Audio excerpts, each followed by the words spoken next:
we're in for a treat today. I'm on the course with the one and only DP World Tour winner, Tom McKibbin, and we're starting off with a pretty tough hole, aren't we? Yeah, it's a pretty long par 3. The iconic hole here at Royal County Down.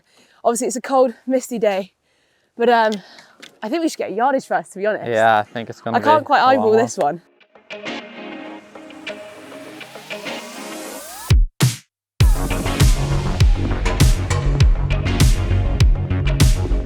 Well, Tom, I've been really looking forward to this. Obviously, we're at a beautiful golf course as well, but how did you get into the game? Because you get some professionals, they picked up the club when they're still crawling with plastic bats, but you were, what, 7 years old? Yeah, it's about 7. I was out kicking the football around with my friend, and his dad was quite a keen golfer, and they were just going up to the driving range one night, and they brought me with them, and since that moment I just loved it and carried on from there. So it's sort of a bit of a random one. Did you ever play any other sports growing up, or was golf always been your thing? No, I played pretty much everything: rugby, football, swimming and stuff. So, but I always seem to enjoy like the individual sports, like swimming and like running and stuff. So then when I got the golf, I just sort of fell in love with it pretty quick. That's really interesting, but you're only 21 years old, still relatively young. Do you feel quite young when you're out there? Because you do live quite a mature lifestyle. Yeah, I guess I probably do feel quite young. I mean, there's so many guys that I've watched on TV from when I've been a kid out there playing. So I'd say I do, but then at the same time, I mean, I've been a pro for like 3 years, so it feels a bit of a while. So yes and no. Is there an element of when you were a kid, you know, did you ever watch golf tournaments in person and now you're that player inside the ropes? You know, what's that kind of turnaround like? Yeah, I would have came down and watched the Irish Opens and stuff, and when I was a kid went to a few tournaments, and I loved going and watching and standing on the range and watching everyone. So to be there sort of playing them is pretty cool, especially tournaments that you've seen on TV, some of the big ones. It's pretty cool just to be like, I was watching this 5-6 years ago, and to be playing on it's pretty cool. What do you think you were like as a kid? Were you ever like a curious kid, you know, fascinated by what the pros were up to and how they were trying to do it? Or were you just kind of starstruck by, like, these are my idols and now I get to watch them play? Like, what was your kind of curiosity levels like? Probably a little bit of both. I probably was very into watching, as you say, how they do it, and sort of how they went out, and I would always come down and watch the practice rounds and stuff and see sort of how They're the best days, how they did that, and then also at the same time seeing some of the big guys. It was pretty cool and probably pretty starstruck. But yeah, I just loved everything about it. And what's the journey been up like, you know, going from being an amateur, now you're playing golf, it's not a hobby anymore, now you're playing for a living, you know, things change. What has that transition been like, teeing up on the DP World Tour?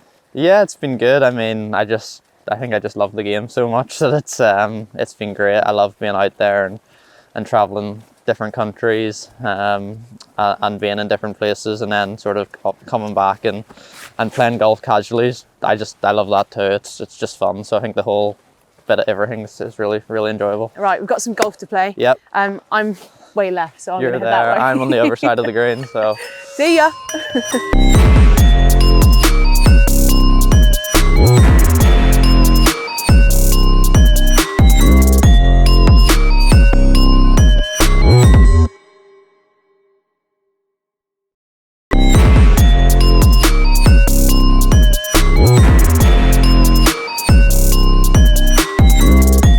Tom, that was a awesome up and down. Thank you.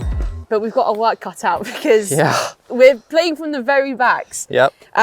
This is a par 4, right? But you know the course better than I do. What's the line here? There's a white stone out there, just left of that, I think. Okay, I'm going to follow you actually. It makes sense for you to go first every time, I reckon. I did make a 3 in the last mid-4, so.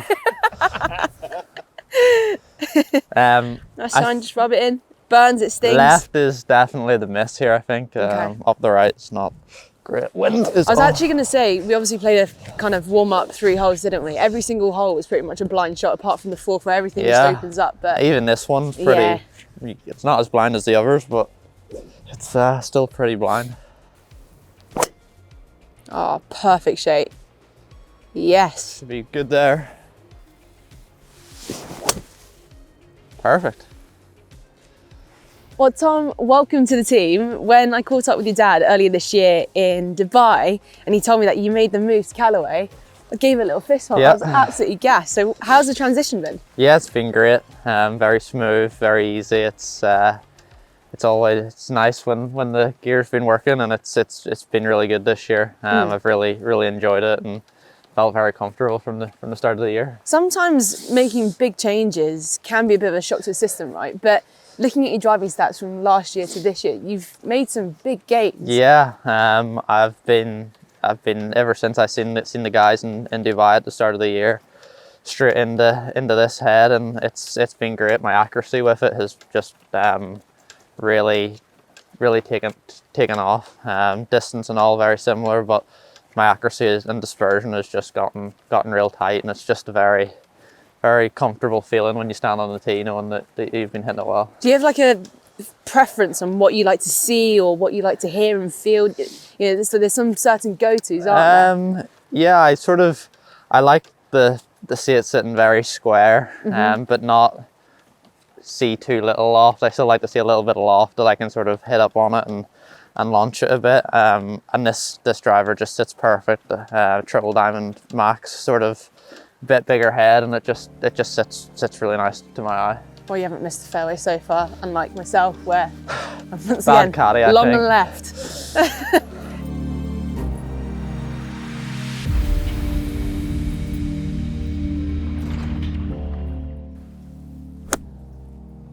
Yeah, nice. Right at it, so. That looks proper good from here. Look good. Sounding See if great. we've got the right club. So you've got, am I correct in saying you are the only person in Europe with these irons? No, I think I was the first person. I think a First few people person. have caught Coffee. on, but Bit I of a think I was trendsetter, definitely aren't the you? first. Yeah. So what are they? They're X-forged Japanese irons from Japan. Yeah.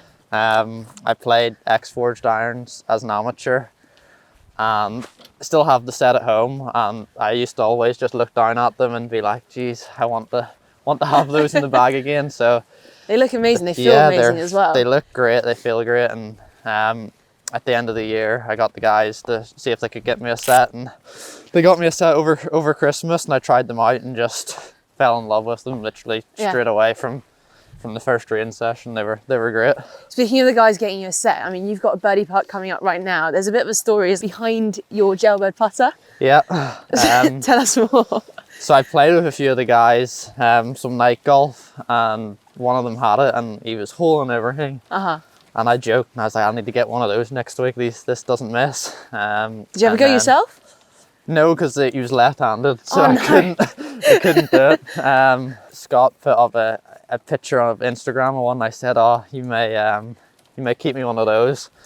Just sarcastically, yeah, as a just joke, sarcastically. right? And I got there the next day, and he had one for me.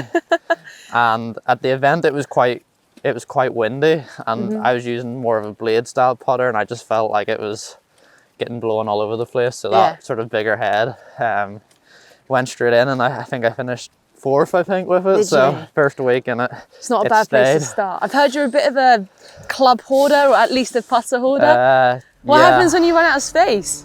I don't know. We'll have to, when the time comes, we'll figure it out. But Casually buy a bigger house. I like to collect all of them. Okay, and well, I want to see you roll this one in.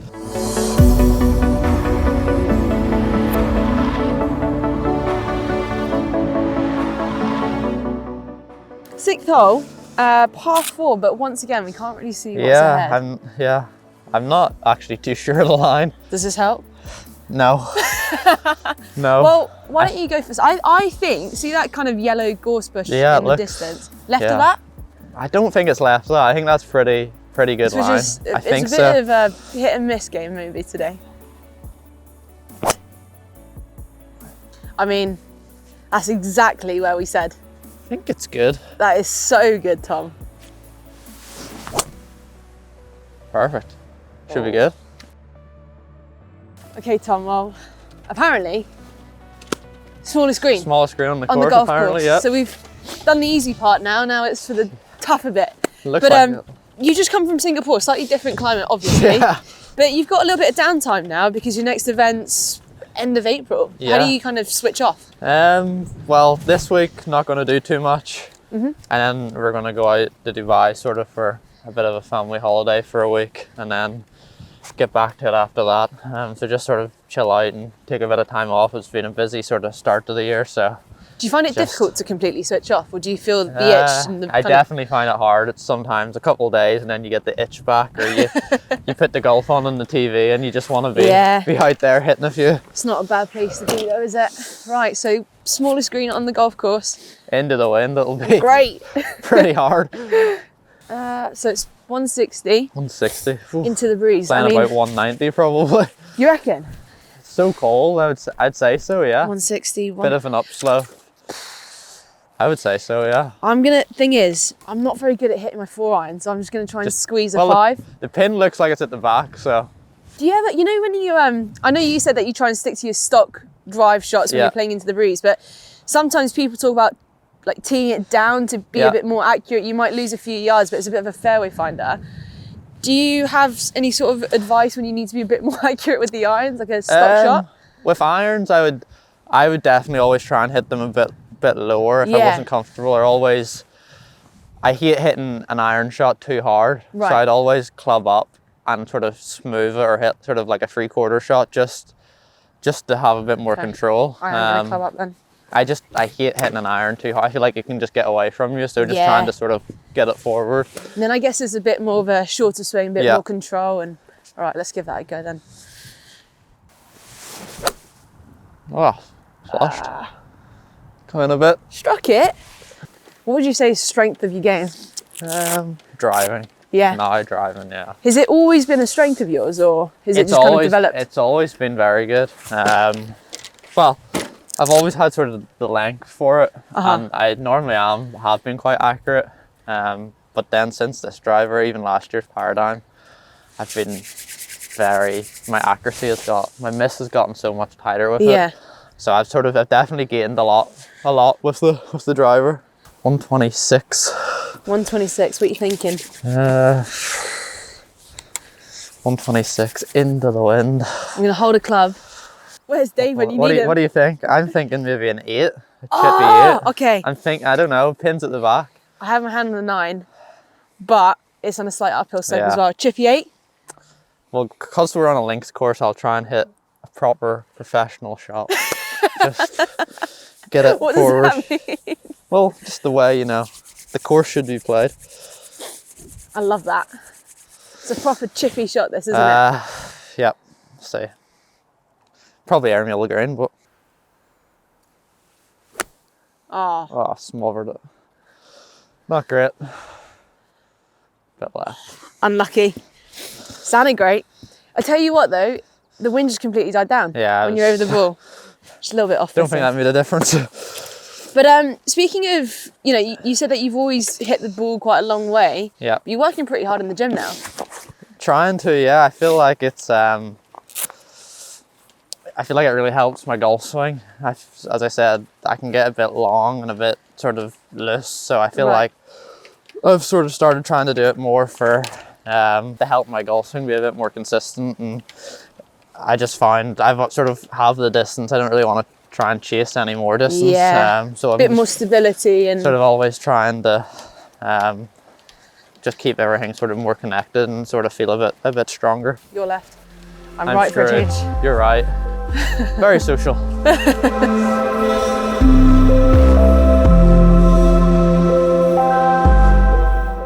I'm holding this book like it's my Bible right now because I'm just staring at the views and not really at the hole. But what are you doing here? There seems to be quite a lot of bunkers. You got the big dog out. Big dog out. It's. Do you reckon you could reach that bunker in the distance? I don't think so. Not today. Get my zapper out. First hole that we can, I think, sort of see the full bit of the fairway.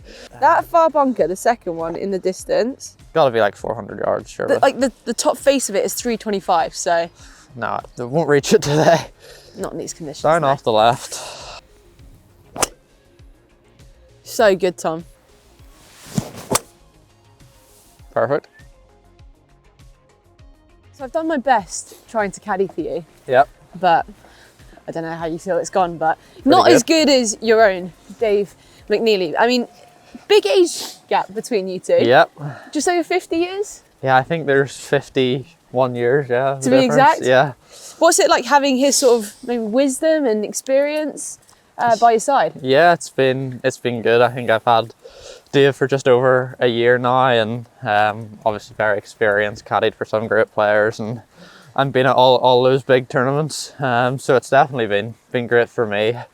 I get on with him great. He's a good laugh, and we're out there having a lot of fun. So I think it's sort of relaxed a lot of things, but also brought the sort of experience and the knowledge that has to be done to be out there. There's times when I'm doing the on-course commentary and I'm walking down the sidelines when I'm following you guys, I almost feel sorry for Dave because the bag is almost bigger than him. Yeah, I honestly don't know how he does it. I would find it hard to carry the bag around, never mind him, but it's very impressive that he's out there still doing it and doing a good job. I mean, he's caddied for some of the world's best, you know, whether it's Padraig Harrington, Sir Nick Faldo, you name it, he's been there and done that. Has there been certain moments when you've been out on the golf course, does he ever kind of stop you, go, hold on, Tom, we've got to do this, or do you always make the call? What's that dynamic like? I sort of always make the call, and I think that's probably a good thing, so I can't really blame anything, or it's sort of my responsibility. I don't mind sort of making the decision. I just think sometimes where Dave's great is sort of no moment is like too big. He's sort of been there and seen a lot of things that he doesn't get hyper or flap or get nervous or Very anything. neutral. So I think that's been great. And then obviously he does make decisions and stuff. I just ultimately make the final one, and if it's a good one, it's a good one. If it's a bad one, I can't turn around and give off. Yeah. So Dave's obviously a core part of your team. Yep. But although golf is an individual sport, you've got your manager, you've got your trainer, caddy. Who else is in your team? Who's in your entourage? Everyone you've said, coaches, mum and dad, of course.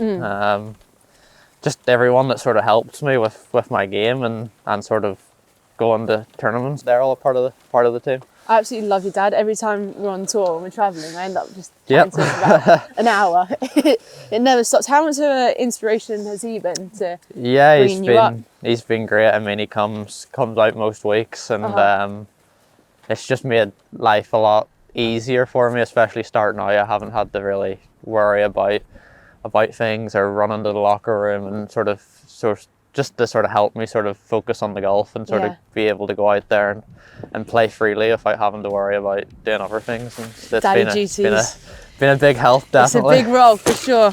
Right, well, you just got to flick in here. Do you have a 58, 54 and a 50? 50 at 54, and a 50 and a 46. I don't use I use a wedge. Yeah, looks pen high, perfect. It's all right. Great shot. Oh. What's the best bit of advice you've ever been given? Is there one standout thing where you've gone, that's actually really good? I played golf with Paul McGinley about he's awesome. 5 or 6 years ago, maybe 4 or 5 years ago. Yeah. And I remember him saying about rest and stuff, and sort of if you've got to a tournament and you feel like you don't have it fully, not to sort of panic or flap and start going to the range and trying to find it and tiring yourself out. Yeah. So I think that's sort of something that's always sort of stuck with me, because I feel like with golf anyway, you could go out on a Wednesday and chop it around, and then come Thursday it's just back to normal. So I think sort of, I remember him telling me that, and that's probably something that I've sort of taken quite seriously, as the rest. I mean, there's some big tiring weeks and long days, so sort of just going and not killing yourself out there before the tournament starts. I'd say that's probably something that's definitely stuck with me. I mean, I've gotten advice off a lot of people, but that sort of is one of the ones that sort of has stayed there. He is awesome. It's like training, isn't it? Rest and recovery is just as important. 100%, yeah. Paul McGinley is a great talker. He can also talk forever, but I find him so fascinating to listen to. Yeah, it was a good day. I remember we played with him and his son, and it was good fun just sort of being able to play with them and sort of pick their brains a little bit. at the Irish Open quite a few years back, we actually had dinner with Paul and some other of his mates and stuff, and he actually gave us the heads up about you. He said, look out for this guy called Tom McKibbin. Very good. Here you are. Go on, stretch. Go. Stretch. Good speed. Do you like to set goals? Do you have many aspirations for the rest of this year? You've had a relatively decent start to the season, haven't you? You finished, what, 4th in Qatar and yeah, 9th in SA? I wouldn't say I've got like goals as such as I want like positions, or I sort of just try and sort of set sort of mini goals, like look at stats and trying to improve certain bits, which then I feel like will then improve the results. So you prefer focusing on the little wins? And yeah, I just feel like if I say I want to win or finish, it puts too much pressure on yourself to go and do it, and I feel like golf's so in your head that if you're thinking about stuff too much, it's probably not going to end well. Yeah, there's no right or wrong really. No. That's in. Oh, early call. Looks so good. Thought I had that. Great roll. It comes off the face beautifully, that one. Yeah, it's nice. Right, on to number 9. Let's give it a go. So, 9th hole from the backs, 483 yards, blind once again. Tom, you're absolutely freezing, so go for it. Down breeze. Oh, it's the only good thing right now.